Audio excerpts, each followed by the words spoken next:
the typical way in which the field is assessed through the log frame, which looks from a central point in Washington or London, how money is used, starting with inputs, looking at the processes, looking at the outputs, looking at the outcomes, is a very top-down way of thinking. And yet what really happens and what really matters happens in the local areas where people are based, where people are actually pioneering change on the ground. And yet, across all of those countries we visited to, everyone said the measurement system does not work. And what that means is that the system does not listen to the feedback it needs to get from the field.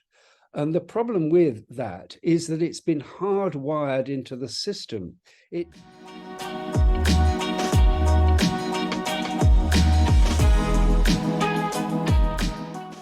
To just reflect that for 8 years, I worked for an organization that was founded specifically to support communities and community agency over systems for children and youth in Southern and Eastern Africa. We were a grant maker, and we had been listening to community-based organizations for a long time, but we had never paused to listen in a systematic way to open up all questions, put everything on the table, all systems, all practices, all procedures. We had always partly listened, genuinely, but partly listened. And we had never really done so in a broad, systematic way. And when we were trying really hard to be an organization that supported shifting power, we recognized that we were still holding on to a lot of power by never having systematically opened up every part of our existence and our organization to critique and to feedback. And it wasn't until that time that we could until we did it, we really could never have genuinely said we were actually shifting power. It led to us changing everything. I just want to share a little bit about my experience with working with marginalized communities in Haiti.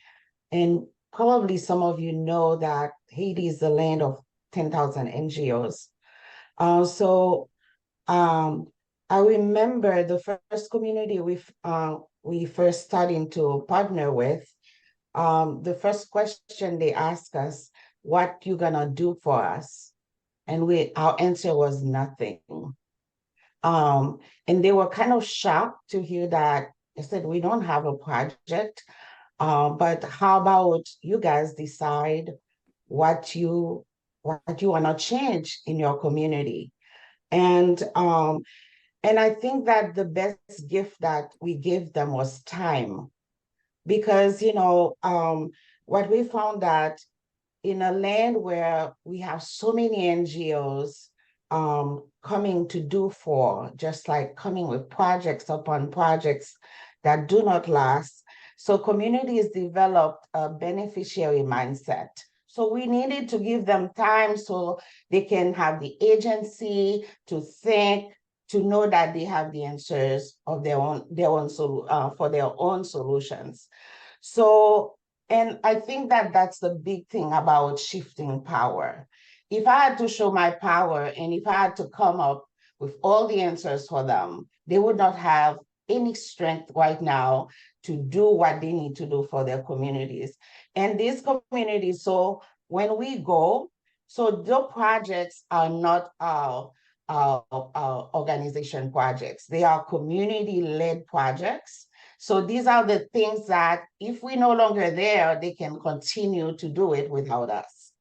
And I think that it's just like by trying to hang on power, and I think that that's what happens. And we don't have time, and then we don't give them we don't show them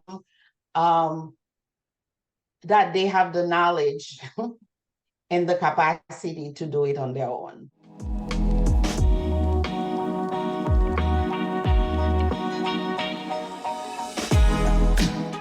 from my understanding and besides of my experience, effective communication is rural achieved, especially when it's immediately established in universal language, such as English.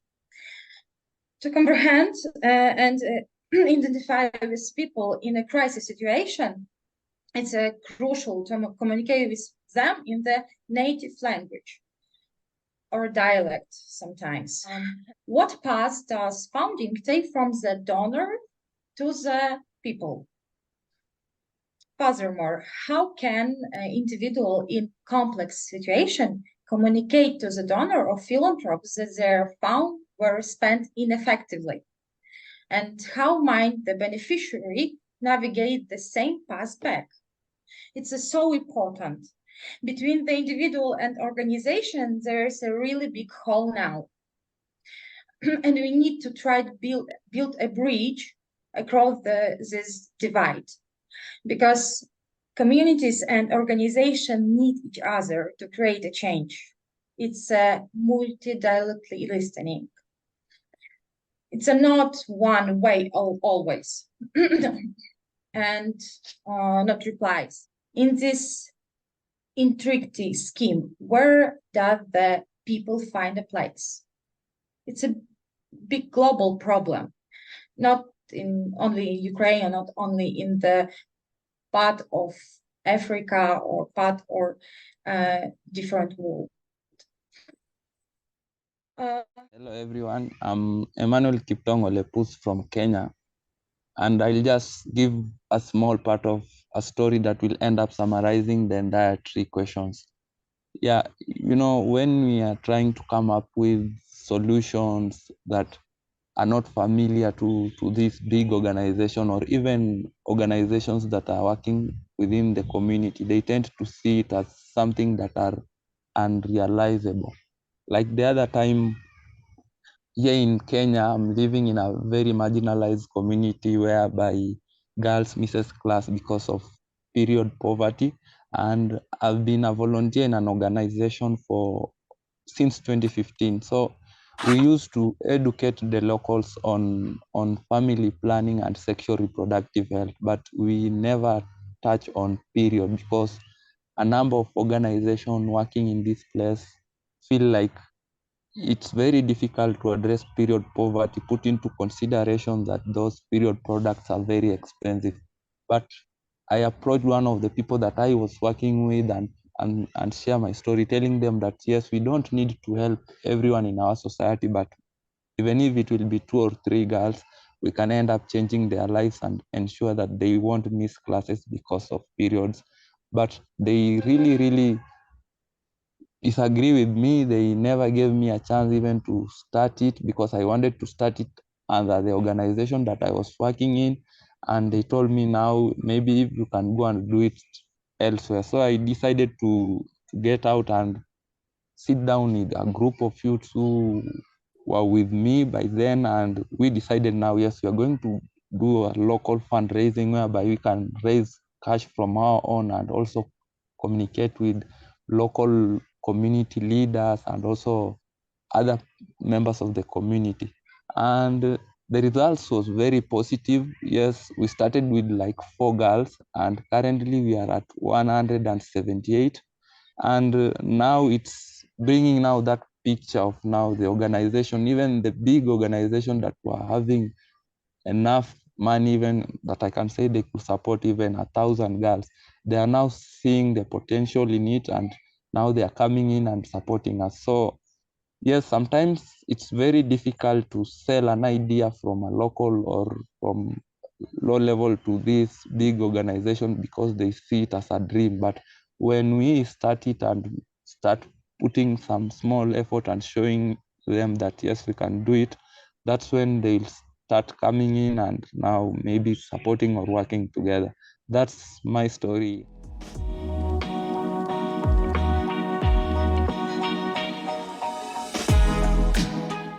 My theory is what impedes deep listening in most cases is that most organizations across the development sector and humanitarian sector, we work to templates which have already been set. to success, to guarantee success. So this must have worked in one context, and then it became a copy-paste model, which then got expanded to most contexts. So it didn't matter whether the solution was context-specific, the solution was guided by the people on the ground, but it just became the solution that people with money brought in, because this had worked in another geography or in another context. And then when you say that we listen to the people in, say, the previous context, and this solution was then prepared based on what people said that worked for them, but you're invisibilizing the people that you're actually now copy and pasting this solution on. So I think one of the reasons why this does not work is because organizations are also risk averse. They don't want to change, because any kind of change means there are multiple departments, multiple people who need to learn, unlearn, relearn new methodologies or new ways of doing it.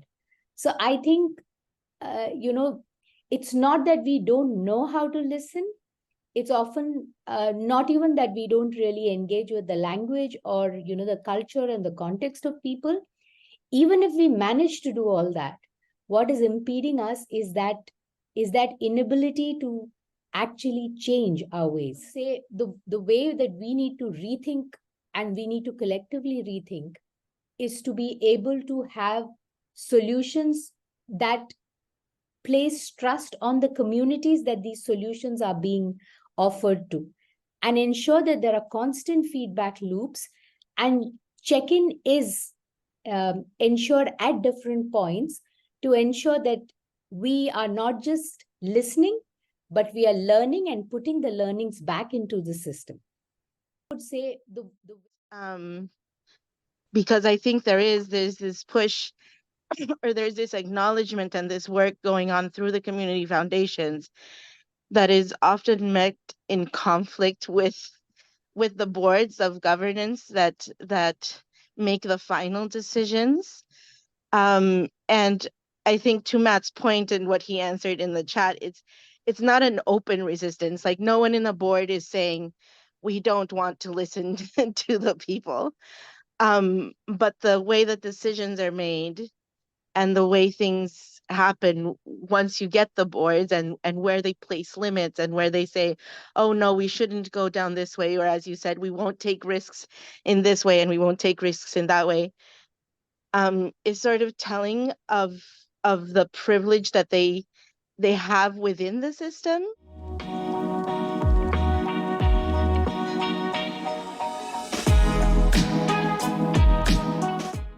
Usually what happens a lot is we receive meetings, informal interactions, in meetings mostly, and the information we receive there is often very different from the kind of information we receive in informal conversations. The information we receive in informal conversation is often more valuable and gives us more insights than the formal meetings, because of very many factors. And ideally, we should actually take time and focus more on informal side conversation and spend time analyzing it, because it helps us to truly understand the communities and the organizations we work with, and